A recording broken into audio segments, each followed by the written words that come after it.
बिहारमधील Sasaram railway स्थानकामध्ये railway डब्याला आग लागली। सासाराम पाटणा जलद प्रवासी गाडीचा डबा पेटला। शॉर्ट सर्किटमुळे आग लागल्याची प्राथमिक माहिती मिळाली आहे। अग्निशमन दलाकडून या आगीवर नियंत्रण मिळवण्यात आलंय।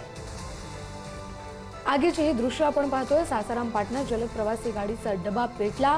शॉर्ट सर्किटमुळे आग लागल्याची माहिती मिळते। आग लागल्यानंतर प्रवाशांना या ट्रेनमधून बाहेर काढलं गेलं। बिहारमधल्या सासाराम रेल्वे स्थानकामध्ये रेल्वे डब्याला आग लागल्याची घटना घडली। शॉर्ट सर्किटमुळे आग लागल्याचं कळतंय, मात्र या आगीवर सध्या नियंत्रण मिळवलं गेलंय।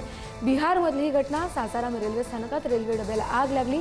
सासाराम पाटणा जलद प्रवासी गाडी जी होती त्याचा हा डबा पेटला। हा डबा पेटल्यानंतर इथल्या प्रवाशांना बाहेर काढलं गेलं, मात्र यात कुठली जीवितहानी झाली आहे का, या संदर्भात कोणी जखमी झाले का, या संदर्भात कोणतीही अधिकृत माहिती अजूनही समोर आलेली नाहीये। मात्र आगीचे हे दृश्य पाहिल्यानंतर त्याची दाहकता कळतेय।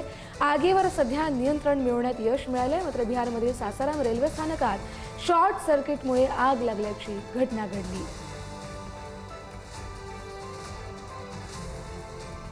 काल देखील आग लागली होती। मध्य प्रदेशमध्ये ट्रेनला आग लागली होती। राजधानी एक्सप्रेस होती आणि आज बिहारमधल्या सासाराम रेल्वेच्या एका डब्याला आग लागली। आणि काल आणि आज या 2 दिवसात घडलेल्या रेल्वे डब्याला लागलेल्या आगीच्या या 2 मोठ्या घटना आपण दृश्यांमधून पाहतोय।